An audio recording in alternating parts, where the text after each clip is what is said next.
विजयपाल सजवान जी, राजकुमार जी और बहुत सारे ऐसे लोग हैं जिनको जगह नहीं है। तो ये निर्णय जो है हमारे गले से नीचे नहीं उतरता। वक्त आएगा, समय आएगा, हम सब लोग जाएंगे और राष्ट्रीय नेतृत्व से जो है इसकी हम जांच कराने के लिए भी कहेंगे और जिन्होंने ये कृत्य किया है उनके खिलाफ कार्रवाई भी होनी चाहिए। उनके कार्यकाल में जब 41 लोगों की बड़ी सूची बनी, उसमें प्रदीप टमटा जी जो उस समय वर्तमान सांसद थे उनका नाम नहीं था। मनोज तिवारी जी इतने आदरणीय, इतने अनुभवी हैं, उनका नाम नहीं था। हेमेश खड़कवाल जी का नाम नहीं था। तो कई लोग उनके समय में भी छूटे। तो ये तो नमस्कार, मैं हूं साक्षी मुंगाई। उत्तराखंड कांग्रेस में एआईसीसी की सूची जारी होते ही घमासान मच गया है। जैसा कि आपने सुना, सूची के नामों से असंतुष्ट पहले पूर्व नेता प्रतिपक्ष प्रीतम सिंह ने प्रदेश प्रभारी देवेंद्र यादव को जमकर खरी खोटी सुनाई और अब प्रीतम देवेंद्र विवाद में प्रदेश अध्यक्ष करण महरा ने एंट्री ले ली है। करण महरा ने प्रीतम सिंह की आपत्तियों पर सवाल उठाते हुए कहा है कि वो किसी को खुश या नाराज करने के लिए नहीं है। उन्होंने कहा कि प्रीतम सिंह को समझना होगा कि सभी को सूची में शामिल नहीं किया जा सकता। इतना ही नहीं, करण महरा ने प्रीतम सिंह को उनके कार्यकाल की याद दिलाते हुए कहा है कि उनके खुद के कार्यकाल में कई नेताओं को एआईसीसी का सदस्य नहीं बनाया गया था। इसी के साथ प्रीतम के वार पर कई पलटवार प्रदेश अध्यक्ष ने किए हैं। आइए प्रदेश के साथ मिलकर पहले तो ठीक से समझते हैं कि उत्तराखंड कांग्रेस में इस बार अंतर्कलह सतह पर क्यों और कैसे आई है। प्रीतम सिंह को देवेंद्र यादव से किस बात की शिकायत है? प्रीतम सिंह की निकाली भड़ास पर करण महरा इतने निराश क्यों नजर आए हैं? और हाँ, इस समय पार्टी की मजबूती का क्या? रिपोर्ट देखिए। जिन्हें जानकारी नहीं है उन्हें बता दें कि इस बवाल की शुरुआत दरअसल एआईसीसी की सूची जारी होने के साथ हुई है। सूची में कई वरिष्ठ नेताओं के नाम गायब देख पूर्व नेता प्रतिपक्ष प्रीतम सिंह भड़क गए और विधायक ने प्रदेश प्रभारी देवेंद्र यादव के खिलाफ मोर्चा खोल दिया।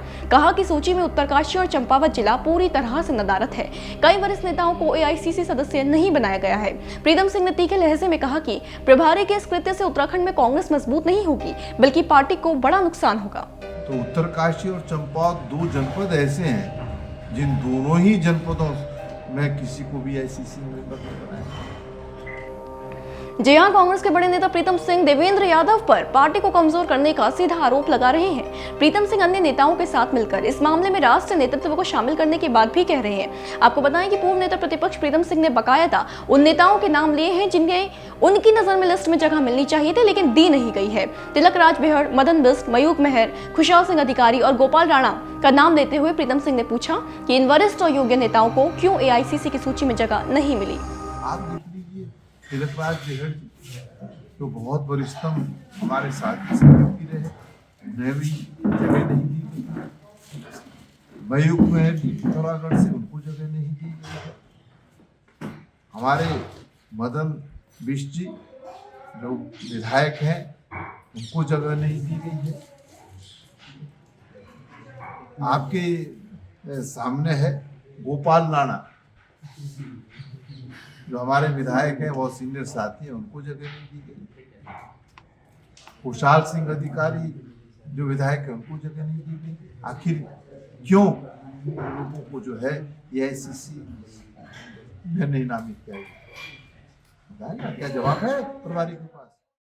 तो एक प्रकार से प्रीतम सिंह ने सीधा हमला देवेंद्र यादव पर बोला है। सवाल क्या है कि प्रभारी पर जवाब दे कि कांग्रेस के बड़े नेताओं के नाम सूची से क्यों अलग रखे गए हैं। अच्छा, दिलचस्प बात यह है कि प्रीतम सिंह के इन आरोपों का जवाब देवेंद्र यादव के बजाय प्रदेश अध्यक्ष करण महरा ने दिए हैं। उत्तराखंड कांग्रेस के पूर्व प्रदेश अध्यक्ष प्रीतम सिंह की ओर से एआईसीसी की सूची पर खड़े किए जा रहे सवाल के बाद कांग्रेस प्रदेश अध्यक्ष करण महरा ने प्रेस को संबोधित किया और प्रीतम सिंह की ओर से लगाए जा रहे आरोपों पर विस्तार से बात की। करण महरा ने कहा कि मैं किसी को खुश या नाराज करने के लिए नहीं हूँ। प्रीतम सिंह के समय एआईसीसी की सूची 64 सदस्यों की थी लेकिन उनके कार्यकाल में ये संख्या घटकर 43 सदस्यों की रह गई, जिसकी वजह से कई नेताओं को जगह नहीं मिल सकी। देखिए, मैं किसी को खुश करना या नाराज करने के लिए नहीं हूं।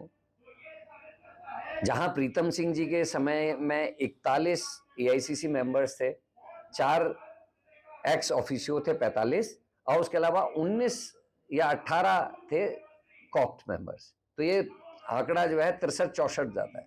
मेरे समय में क्योंकि अधिवेशन है, वहां इलेक्शंस हो सकते हैं, केवल 28 की सूची मांगी गई और 2 एक्स ऑफिसियो रखे गए और कॉप्ट में केवल 11 लोग रखे गए और साथ में 2 एक्स ऑफिसियो रखे गए। तो कुल मिला के जो मेरी सूची है वो बमुश्किल 43 गई है, तो 20 घटे हैं। तो मेरी पार्टी में तो कम से कम 200 लोग ऐसे हैं जो एआईसीसी में आने की योग्यता रखते हैं। इसी के साथ करण महारा ने प्रीतम सिंह को जवाब देते हुए कहा है कि हाईकमान योग्यता अनुसार सबके अनुभव का लाभ लेगी। इतना ही नहीं, महारा मामले में प्रीतम सिंह के कार्यकाल की याद दिलाने से भी पीछे नहीं हटे। उनके कार्यकाल में जब 41 लोगों की बड़ी सूची बनी, उसमें प्रदीप टमटा जी जो उस समय वर्तमान सांसद थे उनका नाम नहीं था, मनोज तिवारी जी इतने आदरणीय इतने अनुभवी हैं उनका नाम नहीं था, हेमेश खड़कवाल जी का नाम नहीं था, तो कई लोग उनके समय में भी छूटे। तो ये तो कुछ कहना है इसलिए कहने वाली बात है। देखिए, यहाँ बात सिर्फ कांग्रेस के नेताओं की आपसी खटास की नहीं है, बात प्रीतम सिंह के उन गंभीर आरोपों की भी है जो विधायक ने प्रदेश प्रभारी पर लगाए हैं। प्रीतम सिंह की माने तो प्रभारी देवेंद्र यादव अपनी मर्जी से ही पार्टी चलाना चाहते हैं, वो खुद एक पार्टी बने हुए हैं। प्रभारी का जो दायित्व है उस दायित्व का निर्वहन प्रभारी नहीं कर रहा है। प्रभारी तो यहाँ पर पार्टी बना हुआ है, एक पक्षीय निर्णय लेने का काम कर रहा है, उनका कौन खास है? क्या प्रभारी का दायित्व ये है कि जिस राज्य में प्रभारी उस राज्य में कांग्रेस को कमजोर करने का काम करे? देखिए, प्रीतम सिंह के इन तलख तेवरों से जाहिर है कि पूर्व नेता प्रतिपक्ष प्रदेश प्रभारी देवेंद्र यादव के कार्य करने के ढंग से बेहद नाराज हैं। प्रीतम सिंह ने स्पष्ट कहा है कि इसका असर आगामी चुनावों में देखने को मिलेगा। साथ ही पार्टी की स्थिति को कमजोर करने का जिम्मेदार भी उन्होंने देवेंद्र यादव को ही ठहराया है। देखना अब यह है कि देवेंद्र यादव के स्थान पर करण महारा के पलटवार को प्रीतम सिंह किस नजरिए से देखते हैं। क्या महारा के हस्तक्षेप के बाद प्रीतम सिंह मोर्चे को वापस लेंगे या फिर विधायक की प्रतिक्रिया के बाद पार्टी में मचा घमासान अधिक बढ़ जाएगा? होगा जो भी आपके लिए लेकर आएंगे। बने रहें देवभूमि इनसाइडर के साथ। आज ही डाउनलोड करें देवभूमि इनसाइडर ऐप।